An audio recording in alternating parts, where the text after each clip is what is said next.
Hello everyone, this is Dr. Aruna, consultant gynecologist at Shreyas Maternity Home.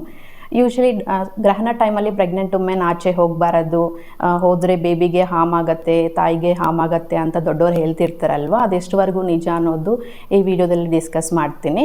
ಗ್ರಹಣ ಟೈಮಲ್ಲಿ ಆಚೆ ಹೋದರೆ ಅದು ಸನ್ ರೇಸ್ ಪ್ರೆಗ್ನೆಂಟ್ ವುಮೆನ್ ಮೇಲೆ ಬಿದ್ದರೆ ಅದು ಬೇಬಿ ಡೆವಲಪ್ಮೆಂಟ್ನ ಹಾರ್ಮ್ ಮಾಡುತ್ತೆ, ಬೇಬಿ ಡೆವಲಪ್ಮೆಂಟಲ್ ಇಶ್ಯೂಸ್ ಆಗುತ್ತೆ, ಮೌತ್ ಆ್ಯಂಡ್ ನೋಸ್ ಡಿಫೆಕ್ಟ್ಸ್ ಬರುತ್ತೆ ಅಂತ ಹೇಳ್ತಾರೆ. ಬಟ್ ಅದಕ್ಕೆ ಸೈಂಟಿಫಿಕ್ ಎವಿಡೆನ್ಸ್ ಅನ್ನೋದು ಇಲ್ಲ.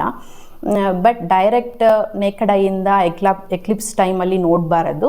ಅದಕ್ಕೆ ಸ್ಪೆಷಲೈಸ್ಡ್ ಗ್ಲಾಸಸ್ ಬರುತ್ತೆ, ಅದು ಯೂಸ್ ಮಾಡಿಕೊಂಡು ಎಕ್ಲಿಪ್ಸ್ನ ನೋಡ್ಬೋದು. ಆ್ಯಂಡ್ ಒನ್ ಮೋರ್ ಥಿಂಗ್, ಗ್ರಹಣ ಟೈಮಲ್ಲಿ ಫಾಸ್ಟಿಂಗ್ ಇರಬೇಕು, ನೀರು ಕುಡಿಬಾರದು, ವಾಶ್ರೂಮ್ ಯೂಸ್ ಮಾಡಬಾರದು ಅಂತಲೂ ಹೇಳ್ತಿರ್ತಾರೆ. ಬಟ್ ಪ್ರೆಗ್ನೆಂಟ್ ವುಮೆನ್ಗೆ ಯೂಶಲಿ ಹೈಡ್ರೇಷನ್ ಅನ್ನೋದು ತುಂಬ ಇಂಪಾರ್ಟೆಂಟ್. ಸೊ ನೀರು ಕುಡಿಬೋದು, ವಾಶ್ರೂಮ್ ಯೂಸ್ ಮಾಡ್ಕೋಬೋದು, ಮನೆಯಲ್ಲಿ ಮಾಡಿರೋದು ಫುಡ್ಡು ತಿನ್ಬೋದು, ಅದಕ್ಕೇನೂ ರೆಸ್ಟ್ರಿಕ್ಷನ್ ಇಲ್ಲ.